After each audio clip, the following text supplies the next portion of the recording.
Hi friends, അപ്പോൾ നമ്പേഴ്സിലെ അടുത്തൊരു question നമ്മൾ ഈ വീഡിയോ ഡിസ്കസ് ചെയ്യുന്നത് ക്വസ്റ്റ്യൻ ഏതാ നോക്കാം.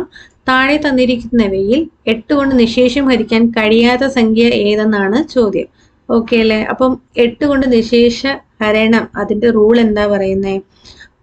ഒരു സംഖ്യയുടെ അവസാനത്തെ 3 അക്കം ഒന്നുകിൽ 0 ആവണം, അല്ലെങ്കിൽ 8ന്റെ ഗുണിതമാവണം. അപ്പൊ ഇത് സാറ്റിസ്ഫൈ ചെയ്യുന്നുണ്ടെങ്കിൽ ആ ഒരു സംഖ്യ നമുക്ക് 8 കൊണ്ട് നിശേഷം ഹരിക്കാനായിട്ട് സാധിക്കും. അപ്പൊ ഈ റൂളാണ് നമുക്ക് ഇവിടെ അപ്ലൈ ചെയ്യേണ്ടത്. ഓരോ നമ്പറും നമുക്കൊന്ന് ചെയ്ത് നോക്കാം. ഓപ്ഷൻ എയിൽ തന്നിരിക്കുന്ന നമ്പറിൽ ഏറ്റവും അവസാനത്തെ 3 അക്കങ്ങൾ നമ്മൾ എന്തെങ്കിലും എടുക്കാം. ഓക്കെ അല്ലേ? എടുക്കുമ്പോൾ എത്രയാണ് വരുന്നത്? 144 കിട്ടുന്നത് അല്ലെ? 144 ഇനി നമ്മൾ എന്ത് ചെയ്യണം? 8 കൊണ്ട് ഡിവൈഡ് ചെയ്ത് നോക്കണം. അപ്പൊ കംപ്ലീറ്റ് ആയിട്ട് നമുക്ക് ഡിവൈഡ് ചെയ്യാൻ പറ്റുന്നുണ്ടോ എന്ന് ചെക്ക് ചെയ്യാം. 8ന്റെ ടേബിളിൽ എത്ര ടൈംസാ? 1 ടൈംസ് ആണ് അല്ലെ? ബാലൻസ് എത്ര വരും? 6 വരും. പിന്നെ ഒരു 4 ഉണ്ട്, അത് താഴോട്ട് കൊണ്ടുവന്നു.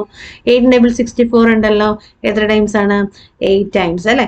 അപ്പോൾ നോക്കിക്കേ, നമുക്ക് റിമൈൻഡർ 0 കിട്ടി അല്ലെ? ദാറ്റ് മീൻസ് എന്താണ്?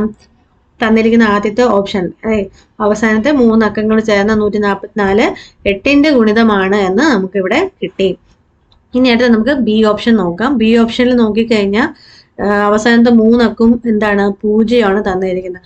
അപ്പൊ എന്താണ്? നമുക്ക് പെട്ടെന്ന് തന്നെ പറയാം അല്ലെ? ഈ തന്നിരിക്കുന്ന ഈ ബിയിൽ തന്നിരിക്കുന്ന നമ്പർ എന്താണ്? 8 കൊണ്ട് നിശേഷം ഹരിക്കാൻ പറ്റും.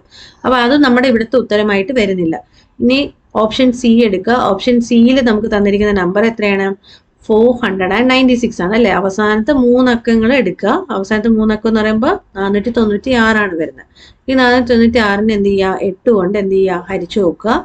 എത്ര ടൈംസ് വരുമെന്ന് നോക്കുക. അപ്പം 8ന്റെ ടേബിളിൽ 49 ആണ്. 6 ടൈംസ് ചെയ്യുമ്പോൾ 48 കിട്ടും. ബാലൻസ് എത്ര വരും? 1 വരും. പിന്നെ ഒരു 6 ഉണ്ട്, അത് താഴോട്ട് കൊണ്ടുവന്നു.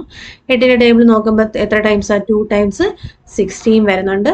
റിമൈൻഡർ എന്ത് കിട്ടുന്നുണ്ട്? 0 കിട്ടുന്നുണ്ട്. സോ നമുക്ക് എന്ത് പറയാം?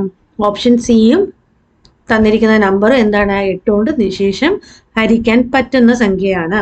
അപ്പൊ നമ്മുടെ ആൻസർ ഏതാണ്? നമ്മൾ 3 നമ്മൾ ചെക്ക് ചെയ്ത് അല്ലെ? ഇനി ഒരു നമ്പറേ ഉള്ളൂ. സോ നമ്മുടെ ആൻസർ ഏതാണെന്ന് നമുക്ക് കിട്ടി? ഓപ്ഷൻ ഡി ആണെന്ന് കിട്ടി. ഇനി അതൊന്ന് ജസ്റ്റ് ഒന്ന് ചെക്ക് ചെയ്ത് നോക്കാം. അവസാനത്തെ 3 അക്കം എന്ന് പറയുന്നത് എത്രയാണ്? 3 അക്കം ചേരുമ്പോൾ കിട്ടുന്ന സംഖ്യ 334 ആണ്. അതിനെന്ത് ചെയ്യുക? 8 കൊണ്ട് എന്ത് ചെയ്യുക? ഡിവൈഡ് ചെയ്യുക. 8ന്റെ ടേബിളിൽ എത്ര ടൈംസാ? 4 ടൈംസ് 32 വരുന്നുണ്ട്. ബാലൻസ് 1, പിന്നെ 4 നമ്മൾ താഴോട്ട് ഇറക്കി. ഇനി 8ന്റെ ടേബിളിൽ 1 ടൈംസേ ഉള്ളൂ. 40 - 8 ചെയ്യുമ്പോൾ നമുക്ക് എത്ര കിട്ടും? 6 എന്ന് കിട്ടും. സോ ഇതെന്താ? റിമൈൻഡർ 0 ആണോ കിട്ടിയേ? അല്ല. സോ നമുക്ക് എന്ത് പറയാം? ഓപ്ഷൻ ഡി ആണ് ഇവിടുത്തെ ആൻസർ. അപ്പൊ തന്നിരിക്കുന്ന നമ്പർ ഏതാണ്? 14,334 എന്ന് പറയുന്നത് എന്താണ്? 8 കൊണ്ട് ഡിവിസിബിൾ അല്ലാത്ത ഒരു നമ്പറാണ്. ക്ലിയർ അല്ലേ? Okay, thank you.